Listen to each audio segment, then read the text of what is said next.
Oke, selamat datang di perkuliahan konsep fisika. Pada pertemuan kali ini kita akan membahas materi mengenai bunyi. Nah, untuk mempersingkat waktu, mari kita mulai perkuliahannya. Yang pertama adalah bunyi. Nah, ketika kalian mendengar kata bunyi, apa yang ada di benak kalian? Mungkinkah suara yang keluar saat ketika kalian berbicara, atau suara kendaraan yang membunyikan klakson? Nah, keduanya itu merupakan contoh dari suatu bunyi. Nah, namun apa sih pengertian dari bunyi? Ternyata bunyi adalah suatu getaran yang merambat yang melalui suatu medium. Nah, terus apa sih syarat bisa terjadinya bunyi? Nah, bunyi bisa muncul karena ada 3 aspek. Yang pertama adalah sumber bunyi, yakni benda yang bergetar. Kemudian ada medium perambatannya, dan yang ketiga adalah pendengar atau penerima bunyi. Berdasarkan frekuensinya, bunyi itu sendiri dibedakan menjadi 3 macam, yakni infrasonik, audiosonik, dan ultrasonik. Bunyi yang pertama adalah infrasonik. Infrasonik merupakan bunyi yang memiliki frekuensi kurang dari 20 Hz. Karena frekuensi bunyi yang sangat kecil, maka bunyi tersebut tidak dapat didengar oleh telinga manusia. Selain itu, bunyi infrasonik memiliki sifat yang dapat menembus hambatan tanpa mengurangi besar frekuensinya. Bunyi jenis ini dimanfaatkan untuk mendeteksi pergerakan lempeng bumi.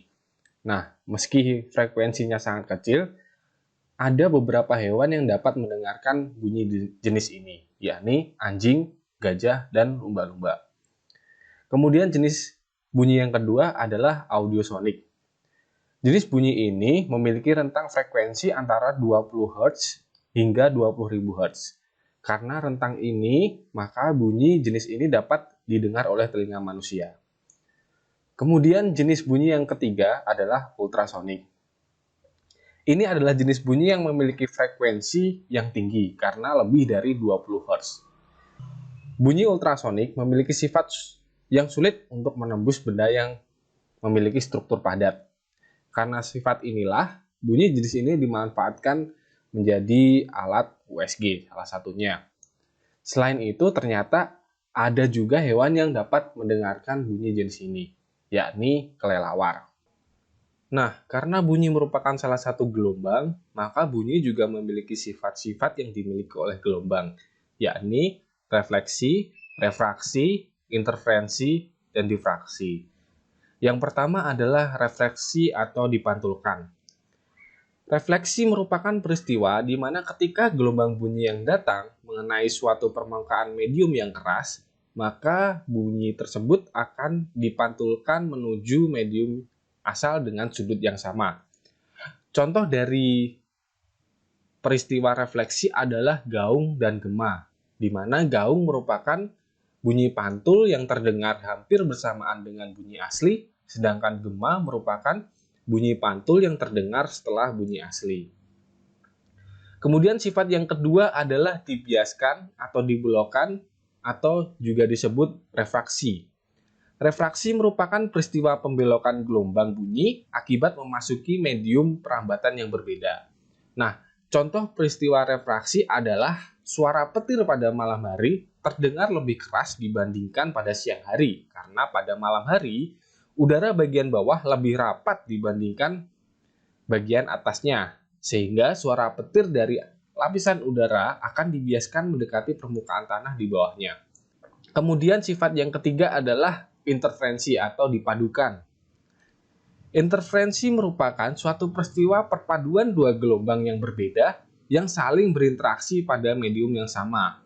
Nah, contohnya adalah dua pengeras suara yang dihubungkan sebuah generator sinyal atau alat pembangkit frekuensi audio yang dapat berfungsi sebagai sumber bunyi yang koheren.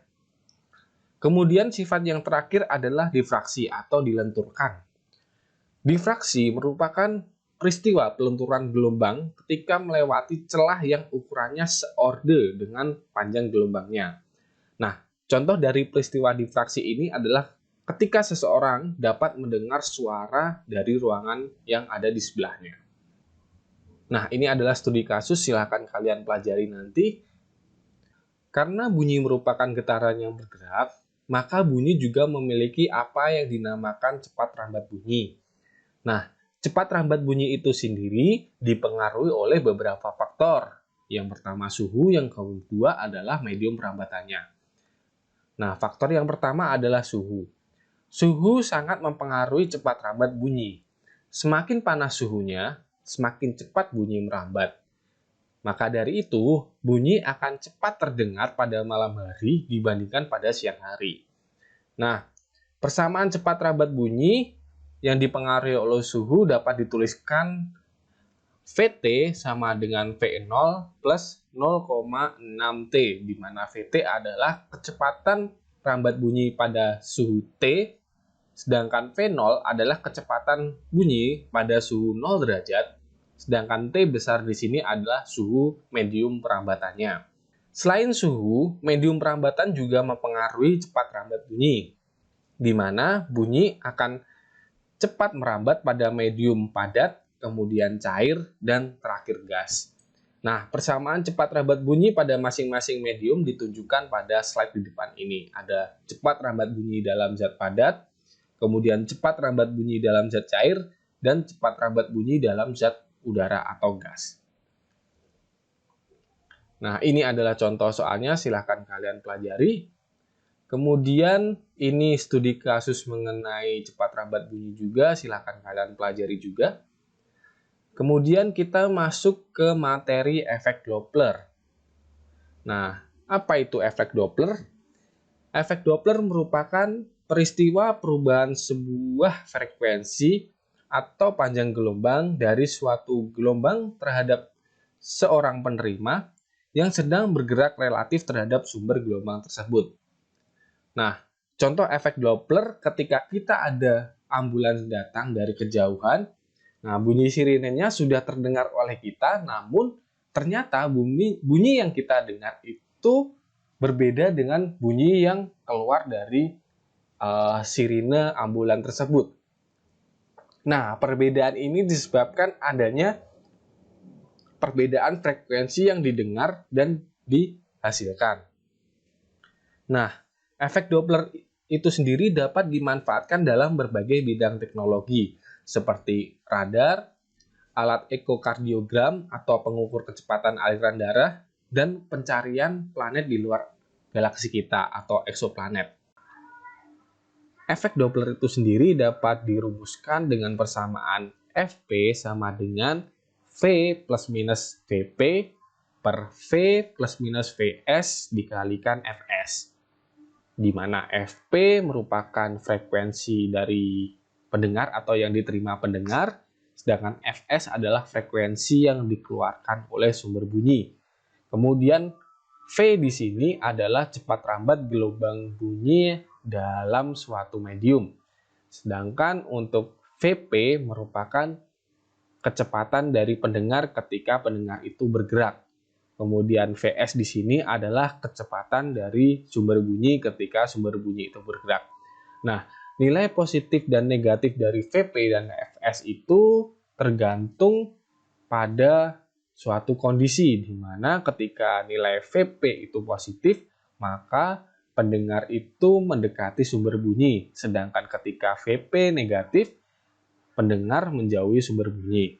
Nah, kalau untuk yang Vs, di mana Vs itu bernilai positif jika sumber bunyi menjauhi pendengar, sedangkan Vs bernilai negatif itu ketika sumber bunyi mendekati pendengar. Nah, ini adalah contoh dari soal efek Doppler. Selain itu, ternyata ada istilah lagi di dalam materi bunyi, yakni taraf intensitas bunyi. Taraf intensitas bunyi merupakan perbandingan nilai logaritma antara intensitas bunyi yang diukur dengan intensitas ambang pendengaran atau I0. Nah, mengapa ada taraf intensitas bunyi? Berdasarkan hasil penelitian para ahli, ternyata daya pendengaran telinga manusia terhadap gelombang bunyi itu sifatnya logaritmis. Sehingga para ilmuwan menyatakan intensitas bunyi itu tidak dalam watt per meter kuadrat, melainkan dalam satuan dB atau desibel yang menyatakan taraf intensitas bunyi. Nah, dari situlah maka muncul yang namanya taraf intensitas bunyi. Nah, taraf intensitas bunyi itu sendiri dapat dirumuskan TI sama dengan 10 log I per I0, di mana TI adalah taraf intensitas bunyi dengan satuan dB atau sering disebut desibel, kemudian I adalah intensitas bunyi dengan satuan watt per meter kuadrat, dan I0 adalah intensitas ambang pendengaran manusia. Nah, ada kasus di mana jika jarak pendengar terhadap sumber bunyi berbeda, misalkan pendengar bergerak mendekati atau menjauhi sumber dari gelombang bunyi, maka taraf intensitas bunyi itu sendiri dapat dirumuskan sebagai TI2 sama dengan TI1 min 2 log R2 per R1, di mana TI2 adalah taraf intensitas bunyi di titik 2, TI1 adalah taraf intensitas bunyi di titik 1, R2 adalah jarak pada titik 2, dan R1 adalah jarak pada titik 1. Oke, itu tadi yang bisa saya jelaskan mengenai materi bunyi. Silahkan kalian pelajari. Terima kasih.